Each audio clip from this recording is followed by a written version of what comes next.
Hi, I'm Gary Matsuoka of Laguna Hills Nursery, and this session we'll be talking about fertilizers, applying fertilizers to plants. Now, in some previous videos, we had talked about mineral soil being the perfect home for the roots, and the fact that plants generally recycle nutrients from dead things. But before we get started with all the different minerals that they need, let's talk about what they're made out of. So plants in general are made out of mostly cellulose, and paper that we make from wood is cellulose. Wood is cellulose. So the majority of a plant is cellulose. That makes up the cell walls of the plant. Now, what is cellulose? Cellulose is a sugar molecule. Sugar is carbon, hydrogen, and oxygen molecules, and so that's the most common material in a plant is carbon, hydrogen, and oxygen. Let's put those down. Those are available as part of water and carbon dioxide in the air. So we don't usually think about applying those to the plant, but those are important. I'll put down the atomic symbols for these minerals. The cellulose of the plant is primarily that. Carbon, hydrogen, oxygen. We'll just go ahead and write them all down. So there's nitrogen, phosphorus, potassium, sulfur, calcium, iron, magnesium, boron, manganese, copper, zinc, molybdenum, chlorine, and the last one I didn't have room for, nickel. Should be 17 of these. So these are the ones. Now, they also think plants need silicon, but since almost every soil particle is made out of silicon, probably don't have to think about that one being added either. Sand, salt, and clay all have silicon in them naturally. So unless you're doing hydroponics, you don't have to worry about silicon. So the carbon, hydrogen, oxygen is the cellulose of the plant. The major part of the plant is that. The nitrogen is the material that makes up the plant cells. So all our cells, the cell membrane itself, our hair, our skin, it's all nitrogen's a part of that. Phosphorus in a plant is part of a energy transfer system. So if you can't transfer energy, you can't do much. So that's real important. Potassium basically is the salt that balances the sap of the plant. In the human blood and animal blood, potassium is the salt that balances our blood also. So if you don't have good potassium in your blood, you get cramps, other things that happen when your blood isn't balanced right. So potassium makes fruit juicier, but it's basically a salt that allows the sap, it's part of the sap. Most of the other materials, especially the metal minerals in here, iron, manganese, copper, zinc, are primarily involved in the enzymes, especially in the chlorophyll molecule. So the chlorophyll molecule, which makes the plant look green, that's got to have iron and zinc and manganese and copper in it. If they're missing any of those, it doesn't look green anymore. So it gets chlorotic looking because the chlorophyll molecule is missing. It's not complete. So a lot of those metal minerals are involved in that. They're also involved in other chemical reactions in the plant. But the basic structure is carbon, hydrogen, and oxygen, and you don't think about that because that is in air as carbon dioxide and water as H2O.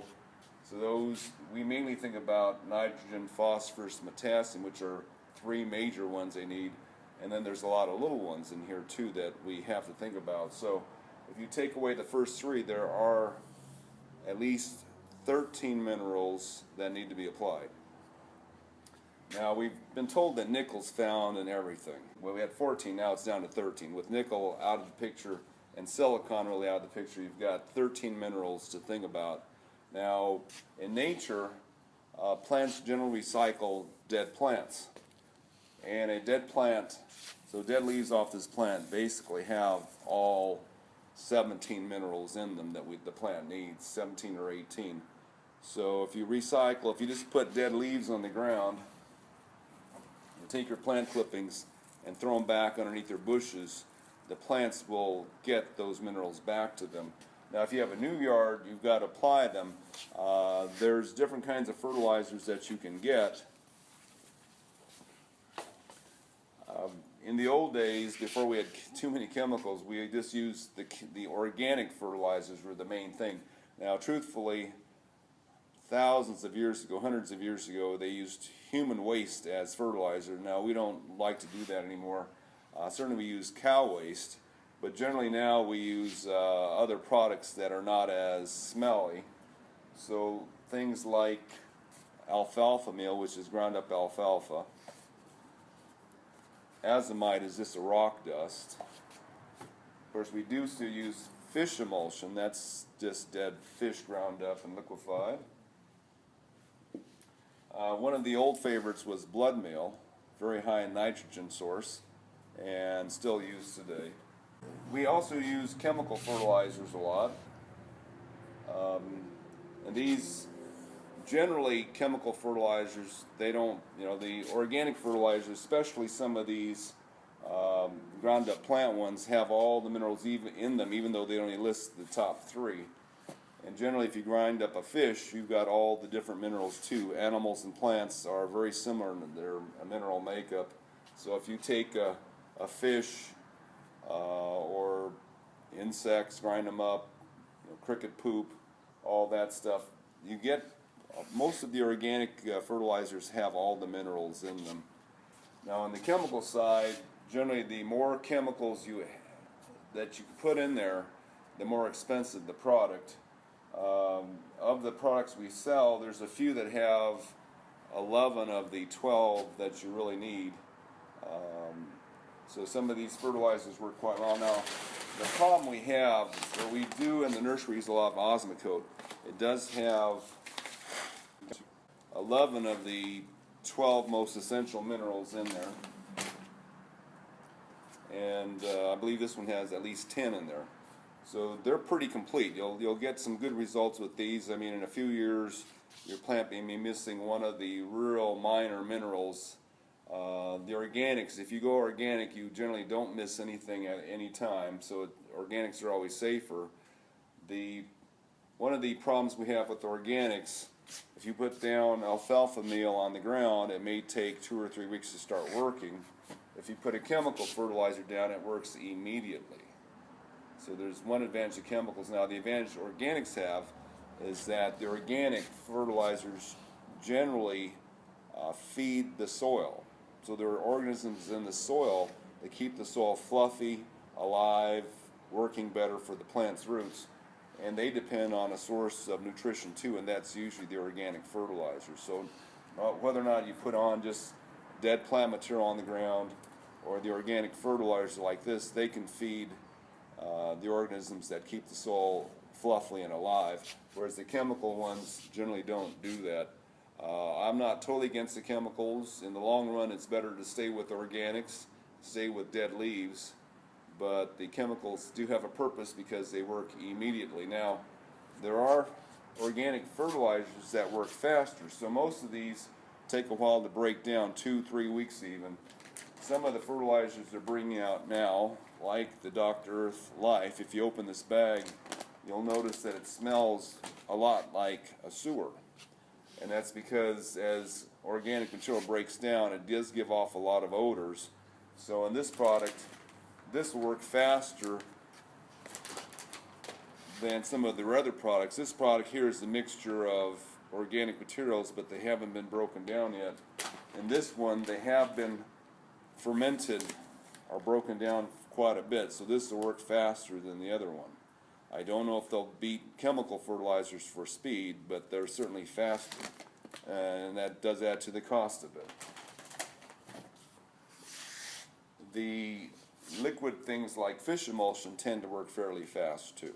Now, one thing about fertilizers, the most important ones, the nitrogen, phosphorus, and potassium, are usually written down on the product itself in big numbers so you know what they are.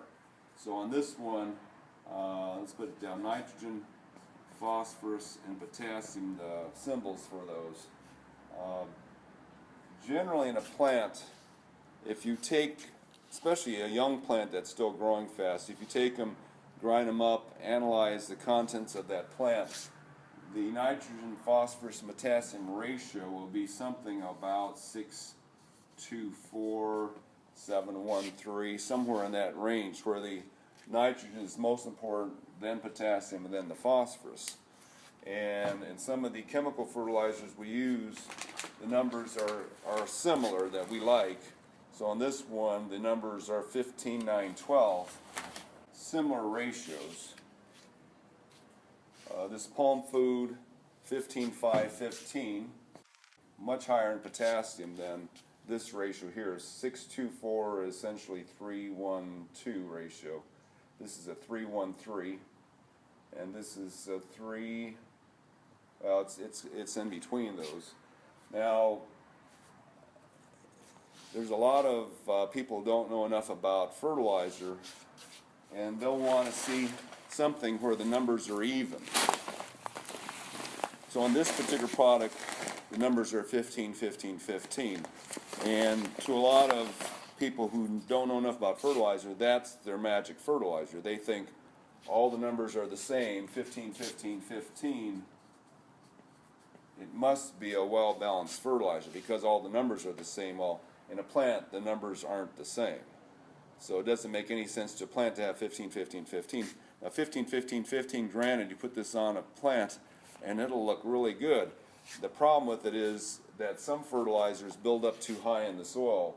So in natural soil, the nitrogen is always leaching or evaporating, or just you're losing nitrogen constantly, either through evaporation or just the water carrying it away. Phosphorus and potassium stick around. The problem we have the most with, if your phosphorus content gets too high, it sterilizes the soil, kills all the organisms that keep the soil healthy. And our soil in Orange County already is very high in phosphorus. It's the only thing we don't have to add, pretty much. So if you use a product like 15, 15, 15, and you use it over and over and over, your middle number just builds up, builds up, builds up to potentially to a toxic level. So we don't want to use necessarily a, quote, a balanced fertilizer. Generally you can add a balanced fertilizer once and then just stick primarily with the nitrogen product for the rest of the plant's life in the ground.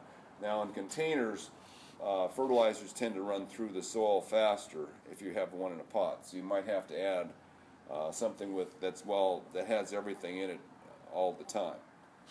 Now in our production processes, we do usually, because of speed, we'll use a nice time release chemical fertilizer to get them started, and then follow up with something that's organic so that we know we get all the minerals to them sooner or later. As far as how often you need to fertilize, most of the products will have on their suggestions. There are no rules to how often you fertilize. Plants tend to grow, you tend to want to have the fertilizer on during the growing season, which on most plants is usually March through September. So that's a good time to fertilize them. It's when we hit the fall solstice and the days get shorter, a lot of plants shut down, and you don't have to fertilize those. A lot of tropical things keep growing all the way until it gets cold, so watch the fertilizer in some of those. Grass lawns usually pretty much all year, although midsummer you can slow down a little bit, and midwinter too. So the amount of fertilizer you need now on organics, there's not too, well, again, read the label. There's not too many rules. On fruit trees and trees in general, they say about 1 cup per inch of trunk diameter when you fertilize, a good rule for all the organic fertilizers. But the growers or the fertilizer experts will tell you there's no set rules on this. You have no idea how fast the fertilizer is evaporating or leaching out, unless you have a plant unless you have the lab test the plant leaves, you really don't know what it's missing. So we're always guessing anyway. If you stay organic, you'll stay in the ball game, because especially if you use recycled dead leaves, you'll be real close to what the plant really needs. The chemical fertilizers, you can go astray, but a lot of these are meant especially for plants. You know, this Magnum Rose Food was actually developed by a chemist who volunteered at Rose Hills in Whittier. So he analyzed the roses growing there, the soil in Whittier, the water in Whittier, and made a product that exactly what the roses needed. So this product actually is pretty accurate on roses in Southern California. But again, you know, we like to stay organic. Now there's a lot of other products we carry that are more like what we would call mulches. So we carry chicken manure as a mulch, garden compost as a mulch. They don't put numbers on the bags because the numbers are generally lower than what you see on these boxes and products here. Too low to really put on the label. However, they're still valuable sources of nutrition for the plants. You can put chicken manure underneath a tree and watch it grow for years with just one treatment of that, because it releases over time. So we sell a lot of chicken manure, a lot of compost. Again, you can make your own compost from clippings at your house. As far as indoor plants goes, we don't usually recommend the organic fertilizers inside the house. They do tend to attract and breed insects and other critters. So usually indoors we'll stick with one of the chemical fertilizers. This Osmocote is one of the best ones for indoor plants. One other point too, so a lot of references will tell you that the pH of the soil is important. As far as we know, it's not important for the organic fertilizers. They don't dissolve in water and not absorb that way. There's organisms that live in the ground that actually will take these fertilizers and break them down and put them in the plants. On the chemical side, yeah, the chemicals dissolve at certain pHs better than others. So if you're using chemical fertilizers exclusively, then we like the pH to be slightly acidic, about 6.5, 6.8, and then most of the minerals that plants need are dissolved better and absorbed better at those pHs. It turns out that iron and nitrogen like to be acidic, phosphorus likes the soil to be alkaline. Around 6.8 is a good medium for those to all work decently. So the pH, we don't generally worry about that as much as we used to, because nowadays we're into more organics. Now when we talk about fertilizers, we're not actually, we say we're feeding the plant, but fertilizers really are not the source of the plant's energy. Not like when you feed yourself food, that's your energy source. To a plant, all these minerals are just building materials. So it's like telling you, okay, when you get up in the morning, here's brick, cement, nails, hammer, go build something. Well, the plant really doesn't get energy from this, they get energy from sunlight. Now, there is something we tell our customers that you can add to make the plant stronger. You can actually feed them something to make them stronger, and that is sugar. So plants, it's interesting that plants do absorb sugar through their leaves. That was discovered we saw the articles back in the 1980s where the researchers were trying to fertilize their cuttings to make them, or feed their cuttings sugar to make them complete their roots. So at that time they figured out that plants will absorb sugar in liquid solution, water solution, through their leaves. So if you want to do that, usually we tell people to buy corn syrup, like Caro syrup, and it would be about 1 ounce per gallon of water. And at the same time, if you wanted to, you can add a water-soluble fertilizer to that, or fish emulsion. And another thing that was in that formula, original formula, was a seaweed extract, which is water-soluble seaweed. This is a powerful growth hormone that makes the plants grow faster and bigger. And if you want to put them all together, this happens to be 1 ounce per gallon. if you want to use fish as the nutrition, the mineral nutrition, 1 ounce per gallon. Caro syrup, 1 ounce per gallon. Mix them all together and spray them on the green parts of your plants. They will grow faster, bigger, and if you have a sick plant, you spray that on there, it will help it out too.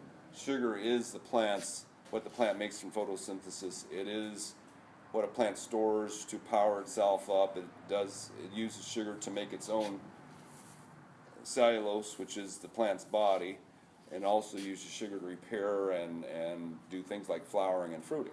So you want a plant to operate faster, you can actually spray it with sugar, and actually that will feed it. All right, thank you very much.